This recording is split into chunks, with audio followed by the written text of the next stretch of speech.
Hello and welcome back to the English Talk community, the place where we build our English skills together, step by step. I am Ben, and it is great to have you here with me today. Let me ask you a question. Do you ever look at English fluency as a huge mountain to climb? You see the top, where you want to be, speaking easily and with confidence. But when you look at the journey, it feels long and difficult, maybe even impossible. I understand that feeling completely. Many people feel this way. But what if I told you that reaching the top is not about one giant leap?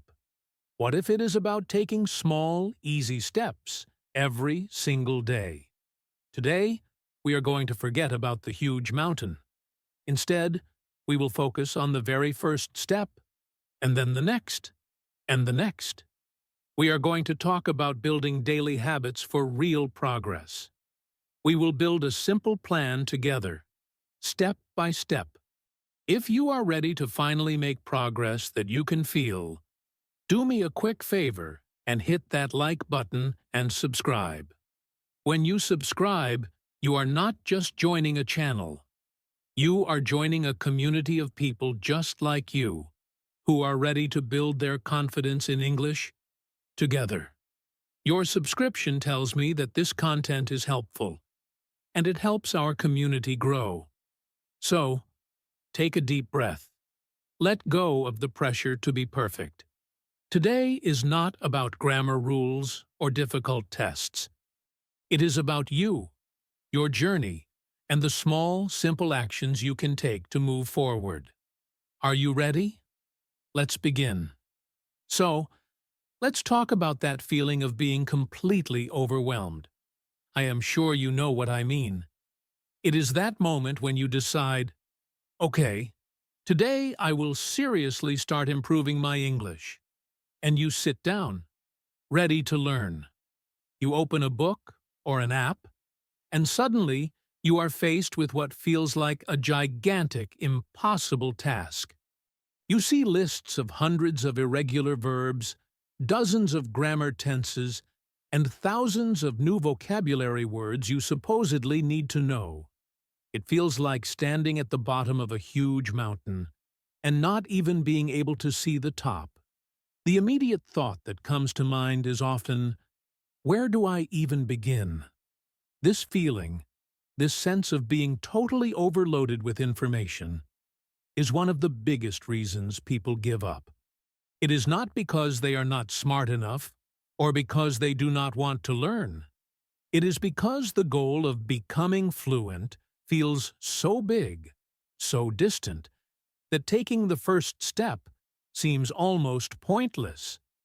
This exact situation reminds me so much of a man I got to know named Marco.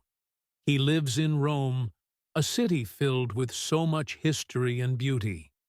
Marco is a chef, and he has this incredible passion for creating amazing food.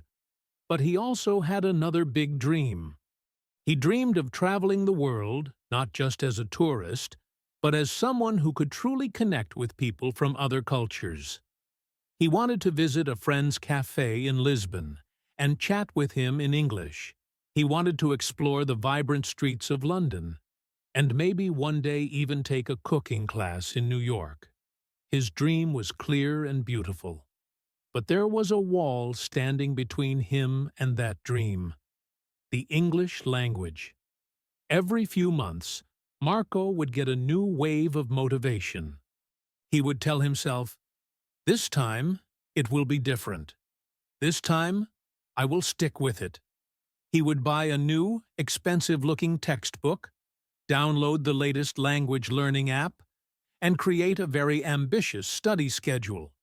He would plan to study for 2 hours every single day after his long shifts at the restaurant. For the first day or two, he would stick to it. He would force himself to memorize lists of words and read complicated grammar explanations. But soon, that initial motivation would fade. He would have a particularly tiring day at work, and the thought of a 2-hour study session would feel exhausting. He would miss one day, telling himself, I will do 4 hours tomorrow to catch up. But of course, tomorrow would be just as busy, and that 4-hour session never happened. Soon, another week would go by, and the new textbook would just be sitting on his shelf, collecting dust, a silent reminder of another failed attempt. Marco felt completely stuck. He was paralyzed by the enormous size of his own goal. The idea of fluency was so big and intimidating in his mind that it prevented him from making any real start at all. He believed that to make real progress, he needed to make a huge, heroic effort right from the beginning. He thought he had to change his entire life and schedule to fit in these long, intense study sessions. What Marco, and what so many of us, fail to realize is that this all-or-nothing approach is often a recipe for failure. It sets an impossibly high standard, and the moment we fail to meet it, we feel like we have failed completely, and it becomes easier to just quit. The truth is, you do not need hours and hours of study every day to build fluency. You do not need to overwhelm yourself with a mountain of information. The real secret, the key to building real and lasting progress, is to simply start. But you have to start small. So small, in fact, that it feels almost too easy. The power is not in the intensity of one single session, but in the consistency of small daily actions. Think about building a house. You do not try to lift all the walls into place at once. It is impossible. You start by laying a single brick. Then the next day, you lay another brick, and then another. Each brick is a small, manageable task. It does not feel overwhelming. But if you lay one brick every single day, after a year, you have a solid wall. You have real, visible progress. This is the power of small beginnings.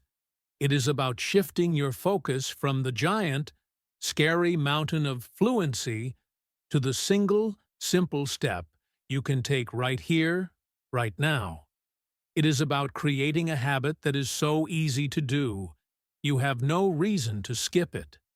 Marco did not need a 2-hour study plan. He needed a one-brick-a-day plan. He needed to find a starting point that was so small and manageable that it would help him build the most important thing of all: momentum. So how did Marco break this cycle of starting and stopping? How did he go from feeling paralyzed by the size of the mountain to actually taking his first step? The answer is so simple that it might even sound a little strange at first. He did not find a better textbook or a more advanced app. He did not suddenly find 2 extra hours in his day. Instead, he decided to completely change the goal.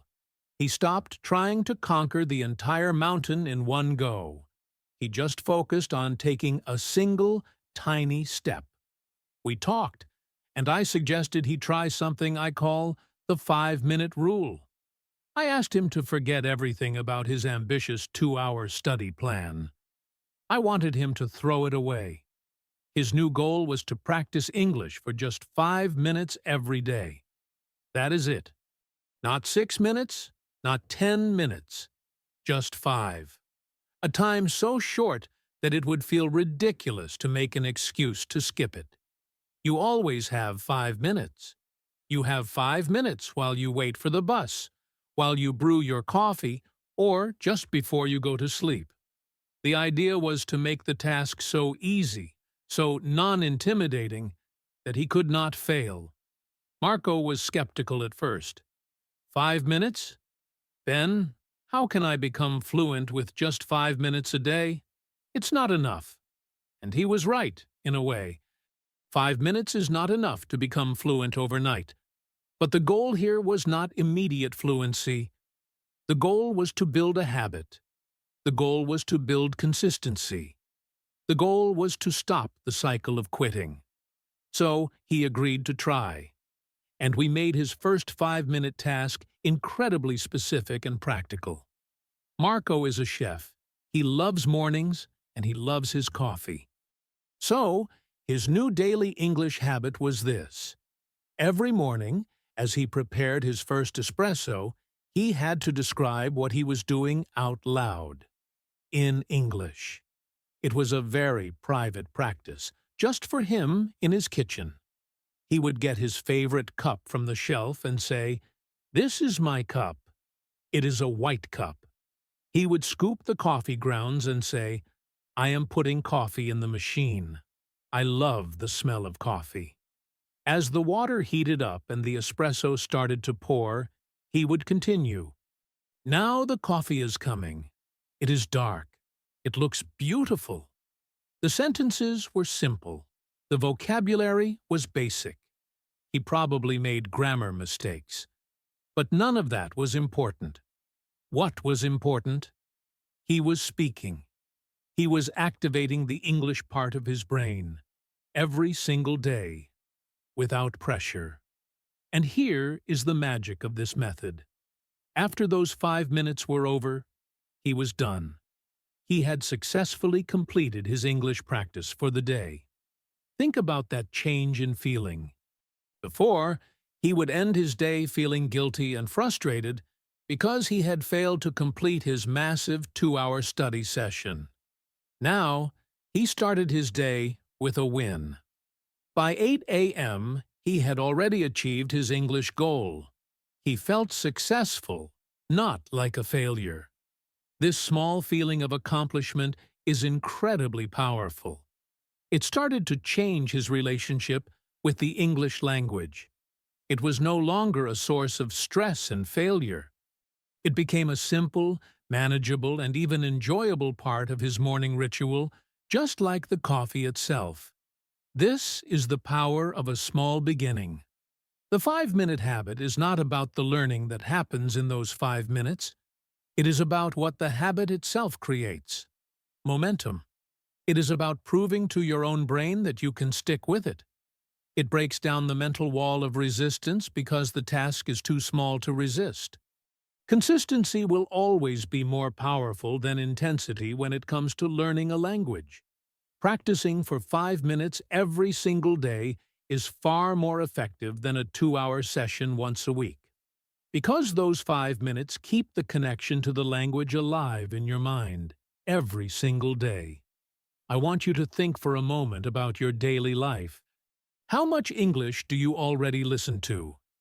Maybe you have a favorite singer from the United States, or you love listening to podcasts like this one. Perhaps you enjoy watching movies from the UK or popular series on Netflix. For many of us, English is already around us. We hear it all the time. But here is the important question.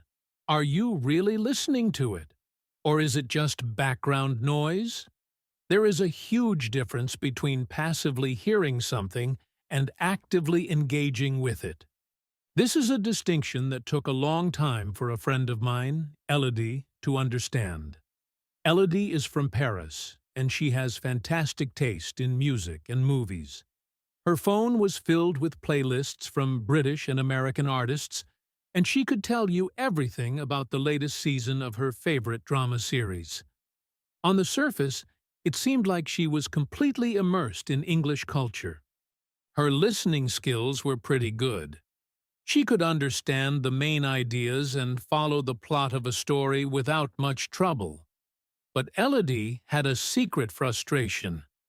Whenever she tried to speak English, she would freeze. The words just would not come. She could understand so much, but she could not produce her own sentences. She felt like all those hours of listening were not helping her with her main goal, which was to speak with confidence.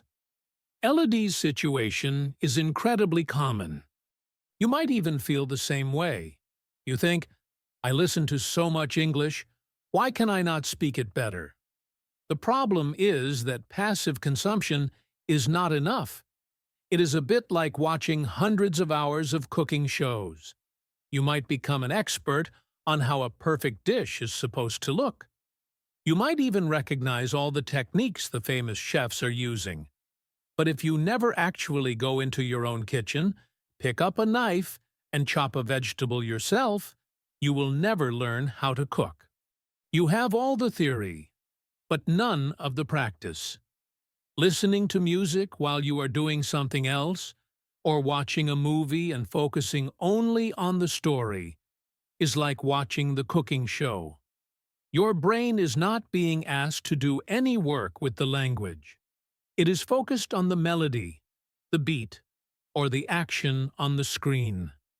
To actually improve your speaking, you have to move from being a passive audience member to an active participant. You have to step into the kitchen. The good news is, you do not need to move to an English-speaking country to do this. You do not need to quit your job and enroll in an expensive school. You can start right now by transforming the activities you already love into powerful learning tools. I call this concept simple immersion. It is the art of making small changes to your daily habits to make English an active part of your world. For Elodie, the first step was to change her mindset. Instead of just putting on her music playlist while she commuted to work, she decided to choose one song per day for active listening. This meant she would listen to that same song 2 or 3 times, but this time with a purpose. She would look up the lyrics and read them as she listened. She would pay attention to how the singer connected the words and the rhythm of the sentences. She was no longer just enjoying the music. She was investigating the language within the music. She did the same thing with her favorite TV series. Instead of watching with French subtitles, she made a small change. She switched to English subtitles. At first, it felt more difficult. She had to pause more often to understand what was happening. But very quickly, she started noticing things she had never noticed before. She saw how words were spelled.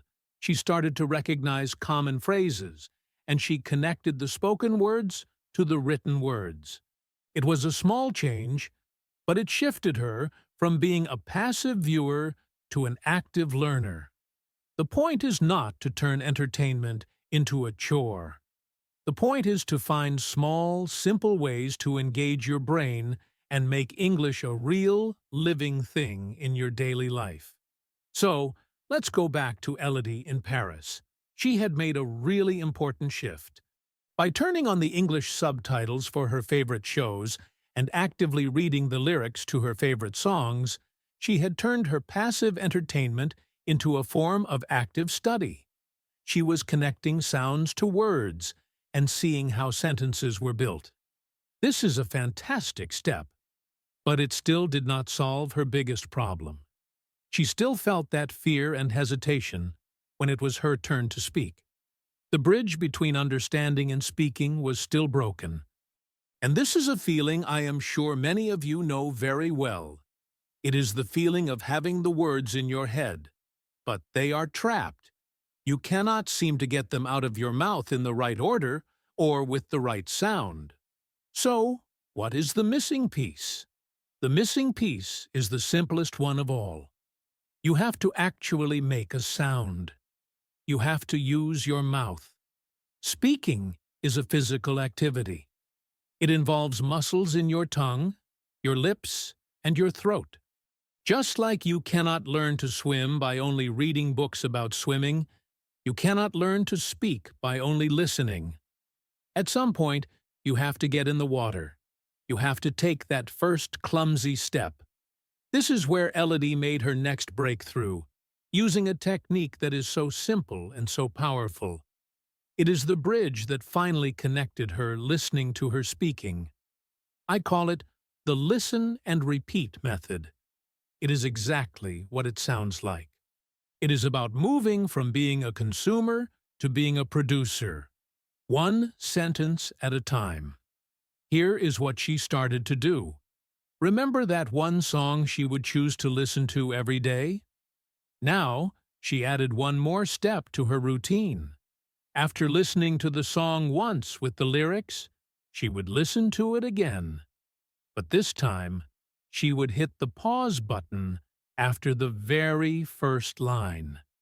And in the silence, she would repeat that line out loud. Just one line. For instance, if the line was, "I woke up this morning feeling fine," she would pause and say, "I woke up this morning feeling fine." At first, she told me she felt a little silly, talking to herself in her apartment. And maybe her pronunciation was not perfect. That is completely normal. The goal was not perfection. The goal was imitation. She was not just repeating the words.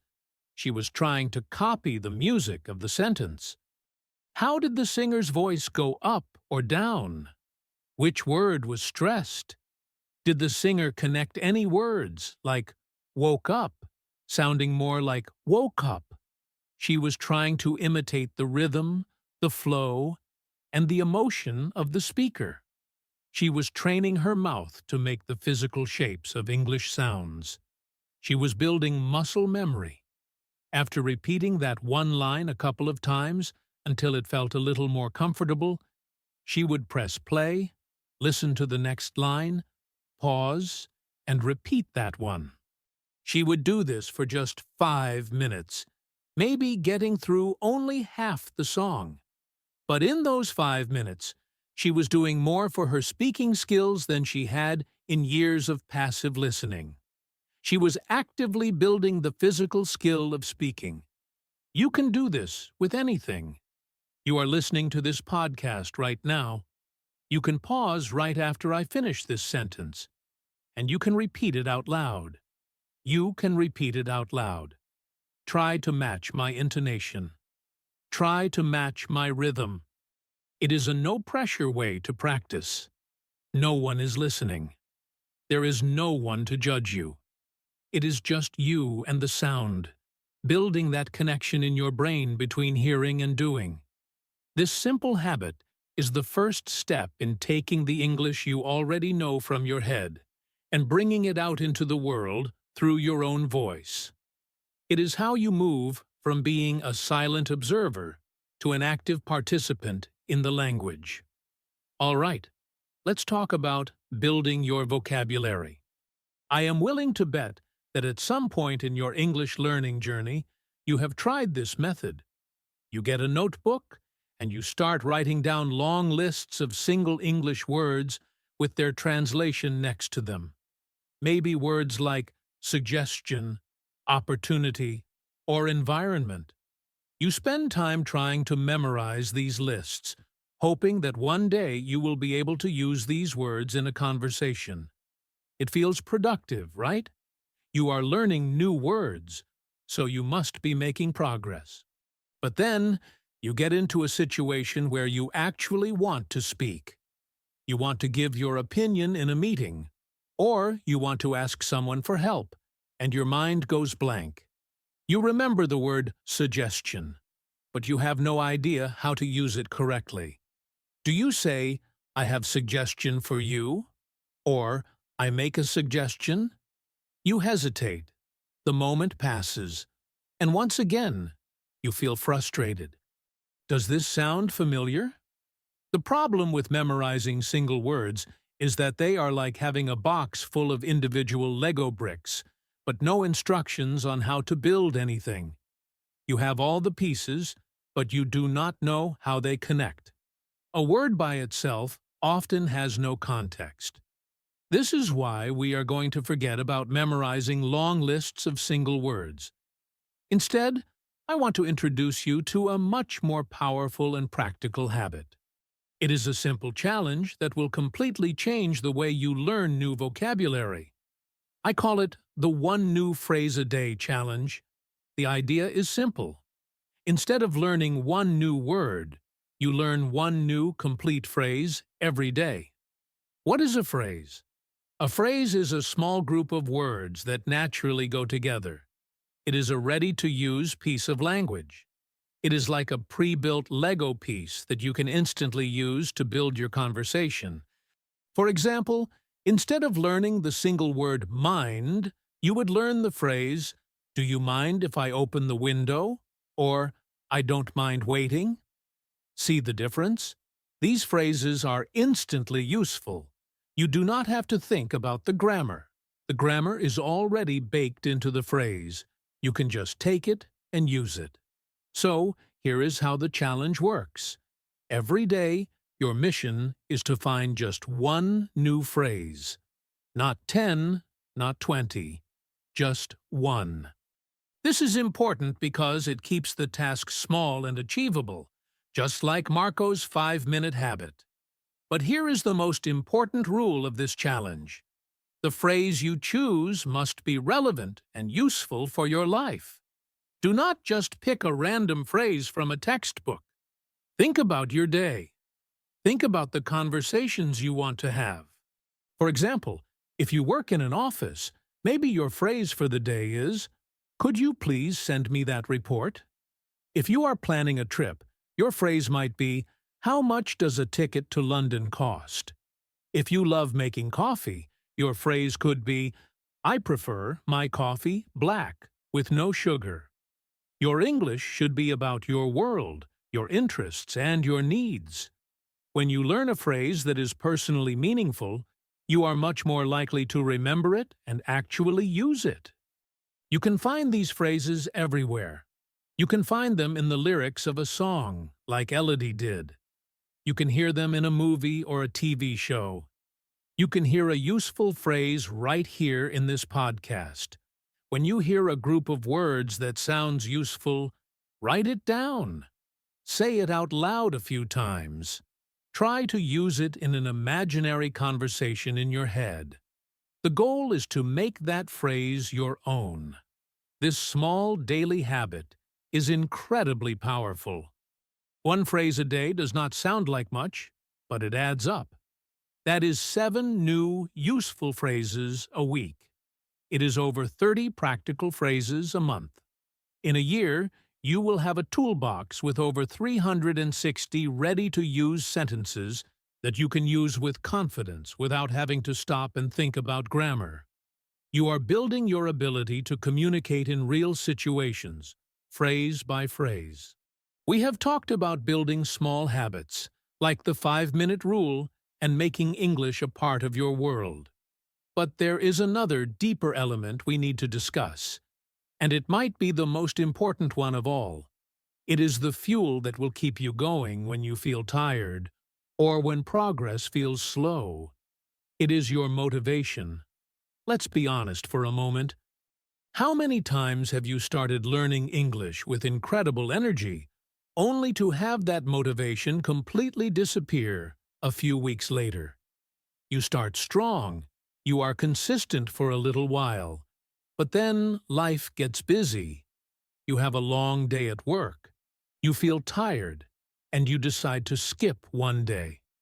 Then that one day turns into 2 days, and before you know it, a month has passed, and you have not practiced at all. This cycle of starting and stopping is incredibly common, and it is the biggest enemy of fluency. This exact pattern reminds me of Klaus, a man I know from Berlin.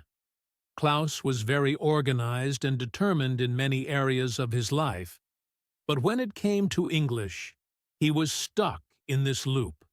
Every January, he would make a resolution to finally master English. He would buy new materials, create beautiful color-coded study schedules, and for 2 or 3 weeks, he would be the perfect student.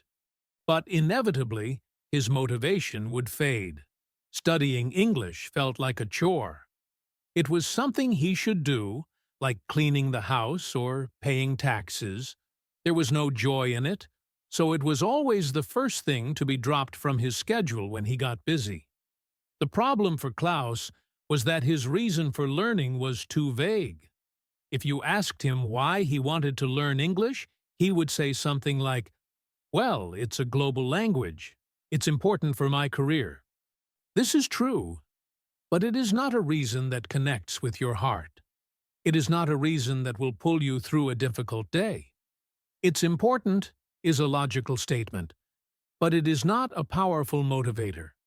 The change for Klaus came when he stopped focusing on learning English and started focusing on something else entirely. He had this lifelong dream of taking a solo trip to Ireland. He had seen pictures of the green hills, the dramatic cliffs, and he loved the sound of traditional Irish music. He dreamed of walking into a cozy traditional pub in Galway, ordering a drink, and being able to listen to the musicians and maybe even have a small chat with the person next to him. That was his dream. It was specific, it was emotional, and it was something he wanted for himself, not because he felt he should do it. This became his why. His reason for learning English was no longer an abstract idea about career progression. His reason was now a vivid, exciting picture in his mind. That pub in Galway. As soon as he made this connection, everything changed. Studying English was no longer a chore. It was now a joyful and necessary part of his travel planning. The nature of his study changed completely. Instead of memorizing random vocabulary lists, he started searching for phrases he would actually need in Ireland. He learned how to say, "Could I have a pint, please?" And "Which way to the castle?" And "This music is beautiful." He started watching Irish movies, not just to practice English, but to get used to the sound of the Irish accent, which made him feel even closer to his dream. He read travel blogs about the best places to visit. Every small piece of English he learned was a step that brought him closer to that pub in Galway. The English language was transformed from a boring subject at school into the key that would unlock an amazing personal adventure. So I ask you, what is your why? What is your Galway pub? It is not enough to say, "For my job." Why for your job? Is it so you can lead the international team meeting with confidence? Is it so you can connect with colleagues from other countries? It is not enough to say, "For travel." So, where do you want to go? Who do you want to talk to? What do you want to experience? You need to find a specific, personal, and emotional reason. That reason, that why, is what will make your motivation last. Now that Klaus had found his powerful why, his dream of that pub in Galway, his motivation was stronger than ever. But even with the most beautiful dream in the world, we all have days where we feel like we are not making any progress. These are the dangerous days, the days when the old feelings of frustration can creep back in. How do you deal with those moments? More importantly, how do you measure your progress in a way that gives you energy instead of taking it away? Think about the traditional way we measure learning. We take tests, we do exercises, and what do we usually focus on? We focus on the mistakes. We see the red marks, the wrong answers, and we think, "I'm still so bad at this. I still have so much to learn." Tuti, this way of looking at your journey is like trying to grow a beautiful garden, but spending all your time counting the weeds. It is incredibly demotivating. It reinforces the idea that you are not good enough and that the goal is still very far away. Klaus knew that if he fell back into this trap of focusing on his mistakes, even his dream of Ireland might not be enough to keep him from quitting. He needed to fundamentally change how he saw his own progress. So, he started using a simple but incredibly powerful tool. He decided to completely ignore his mistakes for a while. Instead of tracking his failures, he started tracking his successes. He got a small, simple notebook and called it his victory journal. The rule was simple. At the end of every single day, he had to write down one thing, just one, that he had successfully done in English that day. One small win. At first, it was a little difficult. His brain was so used to looking for errors that it took effort to find the positives. But he forced himself to look. Some days, his entry was very small. He might write, "Today, I listened to a song, and I understood one full line without looking at the lyrics." That was a victory. He wrote it down. Another day, he wrote, "I was watching a movie, and I heard a character use a phrase I learned last week." That was a huge win. He wrote it down. Other entries in his journal looked like this. "Today, I practiced my 5-minute speaking habit, even though I was tired. Today, I read a news headline in English and understood the general idea. Today, I learned how to ask, 'Could you speak a little more slowly, please?'" Do you see what was happening? He was actively collecting evidence of his own progress. The victories did not have to be big. He was not writing, "Today I became fluent." He was writing about the small, real steps he was taking. He was celebrating the journey itself, not just waiting to celebrate the destination. This simple daily habit had a profound effect on his mindset. Whenever he had a day where he felt frustrated or thought he was not learning anything, he could simply open his victory journal. He could look back at the last week or the last month and see page after page filled with his own small successes. It was undeniable proof that he was moving forward. It was proof that his efforts were working. This practice completely changed his relationship with learning. The process was no longer about stress and focusing on what he did not know. It became a daily treasure hunt to find that one small thing to celebrate. It teaches you to be kind to yourself. It trains your brain to look for what is going right instead of what is going wrong. You start to see that progress is not one giant leap. It is the sum of hundreds of these small, almost invisible wins. It is understanding one more word, speaking one more sentence, and having one more brave moment. So, here we are. We have traveled a little way together in this episode, from that feeling of standing at the bottom of an enormous mountain to seeing that there is another way to the top, a quieter, simpler, and more human way. The whole journey to English fluency is not about finding a magic secret or having a special talent. It is not about grand, heroic efforts or intense, stressful study sessions. It is about a single, powerful idea.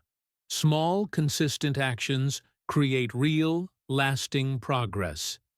It is about shifting your focus from the impossibly distant goal of perfection to the simple, achievable step you can take today. We saw this with Marco in his kitchen in Rome. He let go of the pressure of a 2-hour study plan that was only leading to guilt and failure.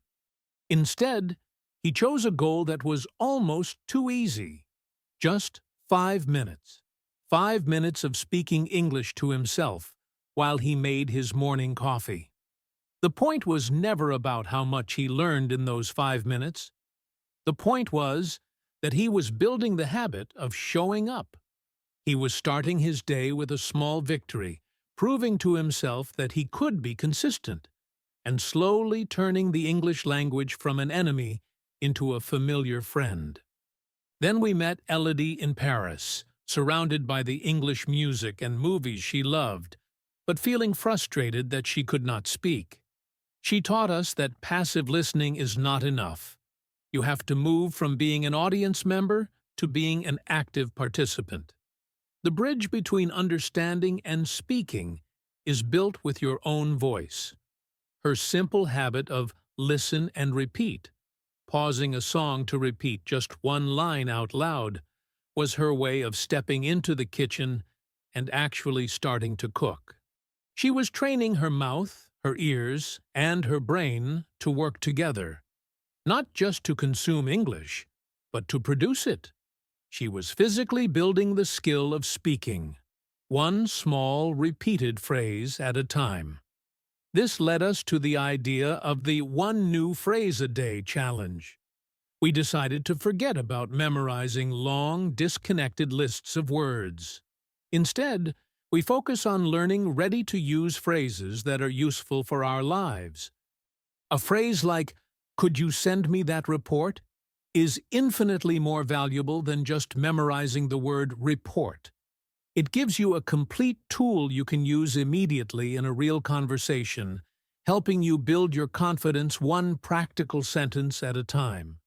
And finally, we learned from Klaus in Berlin, perhaps the most important lesson of all.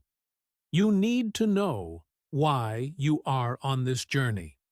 A vague reason like, "It's good for my career," will not get you through the difficult days. You need a personal, emotional connection to your goal. For Klaus, English stopped being a chore and became the key to unlocking his dream of a solo trip to Ireland. His why, picturing himself in that pub in Galway, gave his studies meaning and purpose. And his victory journal taught him to change his focus, to celebrate the small wins, and to see his progress not in what he lacked, but in the growing evidence of what he could do. So now, the question is not what you know. The question is, what will you do? I am not going to ask you to do all of these things at once. That would only bring back that same feeling of being overwhelmed that we want to escape. My invitation to you today is much simpler. I want you to choose just one of these habits to try. Maybe your first step is Marco's 5-minute rule. Maybe tomorrow morning you will describe your breakfast out loud. Or maybe it is Elodie's method, and you will find one song to pause and repeat one line from. Or maybe you will start your one new phrase a day challenge right now. Your only task for today is to pick your single, simple next step. Because that small step you take today is the most important one. It is the one that begins your real journey forward.